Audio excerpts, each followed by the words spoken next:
Hello friends, ഞാൻ tips and ട്രിക്കിൻ്റെ പുതിയ വീഡിയോയിലേക്ക് എല്ലാവർക്കും സ്വാഗതം. ഇന്ന് വളരെ യൂസ്ഫുൾ ആയിട്ട് ടിപ്പ് കളക്ട് ചെയ്തിട്ടാണ് വന്നിരിക്കുന്നത്. അപ്പോൾ എല്ലാവരും ഇന്ന് സ്കിപ്പ് ചെയ്യാതെ, കാരണം ഇനി എത്ര വയസ്സായാലും പ്രായം ഏതുമാകട്ടെ, ഇനി നമ്മുടെ മുടി കട്ട കറുപ്പാക്കാൻ ഇത് മാത്രം, ഇതൊന്നും കൊണ്ട് തൊട്ടാൽ മാത്രം മതി. അപ്പോൾ നമുക്ക് നേരെ വീഡിയോയിലേക്ക് പോകാം.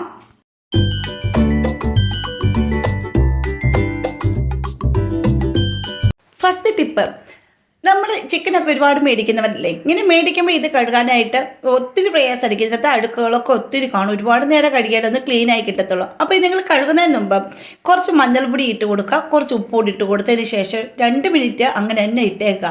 അതിനുശേഷം നിങ്ങളൊന്ന് കഴുകിയെടുത്ത് പെട്ടെന്ന് തന്നെ അഴുക്കുകളെല്ലാം പോകുന്നതായിരിക്കും, ബ്ലഡിൻ്റെ അംശങ്ങളെല്ലാം അതിൽ നിന്ന് പോകുന്നതായിരിക്കും, ചെളി ഫുള്ളും അഴുക്കും എല്ലാം പോയി നല്ല ക്ലീനായിട്ട് കിട്ടുന്നതായിരിക്കും. അപ്പോൾ എല്ലാവരും ഒന്ന് ചെയ്ത് നോക്കണേ. ഞാനിങ്ങനെയാണ് ചെയ്യാറുള്ളത്. അപ്പോൾ നിങ്ങളൊന്ന് ട്രൈ ചെയ്ത് നോക്കൂ. അല്ലെങ്കിൽ കുറച്ച് ഇത് ഒരു നുള്ളു വിനാഗിരിയും കൂടി ഒഴിക്കുവാണെങ്കിൽ നല്ല ഇറച്ചിയൊക്കെ സോഫ്റ്റ് ആകാനും സഹായിക്കുന്നതാണ്. അപ്പോൾ ഇങ്ങനെ ആ കഴുകുമ്പോഴത്തേക്കും നമ്മൾ ചിലർ കുക്കറിൽ ഒന്ന് ഒരു ഫിസിലടുപ്പിച്ചതിന് ശേഷം മാത്രം ഫ്രൈ ചെയ്യാറുള്ളൂ ഈ ചിക്കനൊക്കെ. പക്ഷേങ്കിൽ ഇങ്ങനെയൊക്കെ ചെയ്യുവാണെങ്കിൽ പെട്ടെന്ന് അങ്ങനെ വേവിക്കൊന്നും വേണ്ട, അല്ലാതെ തന്നെ ഫ്രൈ ചെയ്തെടുക്കാവുന്നതാണ് കേട്ടോ. ഇനി അടുത്ത ടിപ്പിലേക്ക് പോകാം. ഞാനിവിടെ ദോശക്കുള്ള മാവാണ് അരച്ച് വെച്ചിരുന്നത്. നല്ല പുളിച്ച് പൊങ്ങി നല്ല സോപ്പ് പോലെ പൊങ്ങി നിൽപ്പുണ്ട്. അപ്പോൾ എല്ലാവരും പറയും അരിപ്പൊടിയിൽ ദോശ ഉണ്ടാക്കിയാലും ഇഡ്ഡലി ഉണ്ടാക്കിയാലും ഒന്നും പെർഫെക്റ്റ് ആയിട്ട് കിട്ടത്തില്ല, അരി തന്നെ ഇടണമെന്ന് പറയല്ലേ. പക്ഷേങ്കിൽ ഇത് അരിപ്പൊടിയിൽ ഞാൻ ചെയ്തതാണ് കേട്ടോ. അരിപ്പൊടി കുറച്ച് നേരം ഒന്ന് വെള്ളത്തിലൊന്ന് സോക്ക് ചെയ്ത് വെക്കുക. കുറച്ച് നേരം വെച്ചതിന് ശേഷം പിന്നെ നമ്മൾ ഉഴുന്ന് സെപ്പറേറ്റ് ഇട്ടിട്ട് അത് കുതിർത്ത് അരച്ചെടുക്കുക. ഇതിലേക്ക് ചോറോ അവിലോ കുതിർത്ത് അരച്ചെടുത്തിട്ട് ഇഡ്ഡലിയോ ദോശ ഉണ്ടാക്കി നോക്കൂ. തലേന്ന് അങ്ങനെ അരച്ച് വെക്കുവാണെങ്കിൽ അടിപൊളി സോഫ്റ്റ് ടേസ്റ്റിയായി ഇഡ്ഡലി ദോശയൊക്കെ നമുക്ക് ഉണ്ടാക്കിയെടുക്കാൻ പറ്റും. അരിപ്പൊടി അടിപൊളിയാണ്. അപ്പോൾ ട്രൈ ചെയ്ത് നോക്കണേ. ഇനി അടുത്ത ടിപ്പ്, നമ്മൾ ബീൻസ് മെഴുക്കുവരട്ടിയൊക്കെ വെക്കുമ്പോഴത്തേക്ക് സാധാരണ എല്ലാവരും പച്ചമുളക് ഉള്ളിയൊക്കെ ഇട്ടിട്ടായിരിക്കും വെക്കാറുള്ളത്. അപ്പോൾ നിങ്ങൾ ആവശ്യത്തിനുള്ള പച്ചമുളക് ഇട്ടുള്ളൂ. പക്ഷേങ്കിൽ നിങ്ങൾ താളിക്കുമ്പോഴത്തേക്ക് കടുക് ഉള്ളിയൊക്കെ ഇട്ട് താളിക്കുമ്പോൾ അതിലേക്ക് 1/4 ടീസ്പൂൺ മുളക് പൊടി കൂടി ഇട്ടതിന് ശേഷം ഒന്ന് താളിച്ചിട്ട് മെഴുക്കുവരട്ടി വെച്ച് വെക്കും, വളരെ നല്ല ടേസ്റ്റ് ആയിരിക്കും. അപ്പോൾ അതുകൊണ്ട് ചെയ്ത് നോക്കാൻ മറക്കല്ലേ.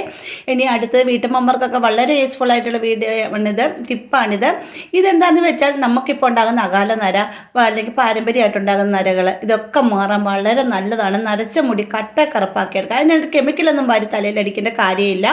ഈ ഒരു സാധനം ഉണ്ടെങ്കിൽ മുടിയെല്ലാം കട്ട കറുപ്പായിട്ട് കിട്ടും. അതിനായിട്ട് ഞാൻ ഒരു ബൗളിലേക്ക് നീലാമരിപ്പൊടി എടുത്തിട്ടുണ്ട്. ഈ നീലാമരിപ്പൊടിയിലേക്ക് ഞാൻ ചെറിയ ചൂടുവെള്ളമാണ് ഒഴിച്ചു കൊടുക്കുക. നിങ്ങൾക്ക് കോഫി വാട്ടറോ അല്ലെങ്കിൽ എന്തെങ്കിലും അത് ഒഴിക്കാവുന്നതേ ഉള്ളൂ.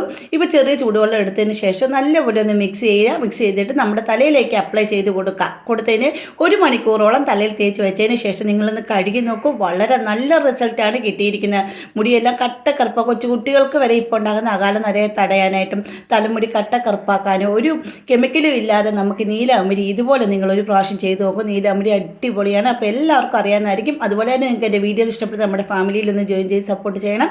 പിന്നെ സബ്സ്ക്രൈബ് ചെയ്യാതെ ആരെങ്കിലും കാണുന്നുണ്ടെങ്കിൽ ഒന്ന് സപ്പോർട്ട് ചെയ്യാൻ മറക്കരുത്. പിന്നെ ബെൽ ബട്ടൺ എനേബിൾ ചെയ്ത് വെച്ചേക്കണേ, എന്നാലേ ഞാൻ വീഡിയോസിൻ്റെ നോട്ടിഫിക്കേഷൻ കിട്ടത്തുള്ളൂ. അപ്പോൾ എല്ലാവരും ഇതൊന്ന് ട്രൈ ചെയ്ത് നോക്കിയിട്ട് കമൻറ്റ് ചെയ്യൂട്ടോ.